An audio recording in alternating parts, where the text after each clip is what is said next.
Yan po, nakakatawa po. Nung nakaupo yung camera ko, nakahuli. Ayaw po magpakita ng huli sa camera. Yan.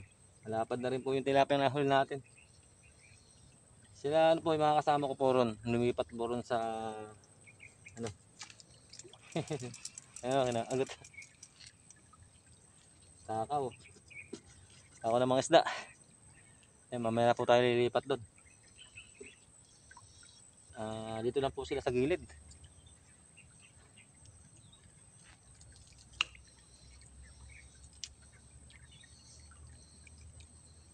Oh. Kinaagot na naman oh. Nakakatawa po rito. Malilipat na sana ako eh. Nakahuli pa ng tilapia. Yan lang po, karaming malilit puro dito sa gilid oh.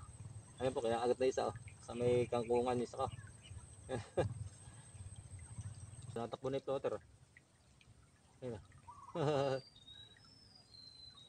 Ayun po, ayun na, ayun na, ayun na. Tinakbo na yung plotter. Isipag pong kumagat. Isipag pong kumagat dito. Parang face pan po. Pagkahagis mo lang talaga eh. Kinaagad-agad eh. Parang face pan. Yan, hindi yung pagkakagat po. Hindi ko na binibideo. Nahahaba po kasi video natin. Kahagis lang talaga eh. Kinaagat. Parang face pan po yung spot nata. At tilapia malapad. Nakadali tayo. Ayun.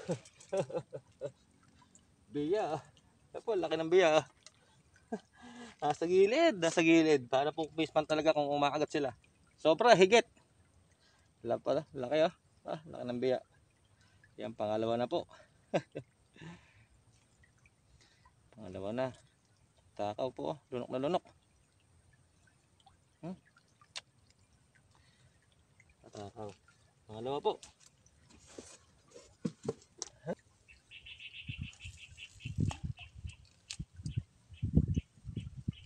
Agad na naman oh. Oh. Ayun na, ayun na ha. Uy. Biya na naman po oh. Pangalawa. Pangalawang biya oh. Nakakatawa oh. Nakatatlo na po tayo. Isang tilapiyang malapad, saka dalawang biyang malaki. Yun, hanggang dito na lang po yung ating vlog. Ayan, nakahuli naman po ako ng dalawang biyang malaki, saka isang tilapiyang medyo malapad. 4 finger na rin po. Ayan, pero okay na po yun. Boy, pakita mo ang huli mo. Ito yung ano niya, huli niya. Mga ayun oh, liwalo. Pang ulam na. Ayan, hanggang dito na lang po ating vlog. Maraming salamat po sa inyong suporta.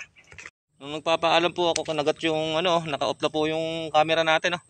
Ayan, nakahuli tayo ng malapad na tilapia oh. Naka-off po yung ating camera. Kasi po balak ko lumipat po doon sa mga nakahuling pong hito. Ayan po. Lapad na rin. Ayan. Ayan. Lapad na rin. Naka po yung camera ko nung nagpapaalam ako. Kumagat. Bigla pong hinahatak yung bingwit natin.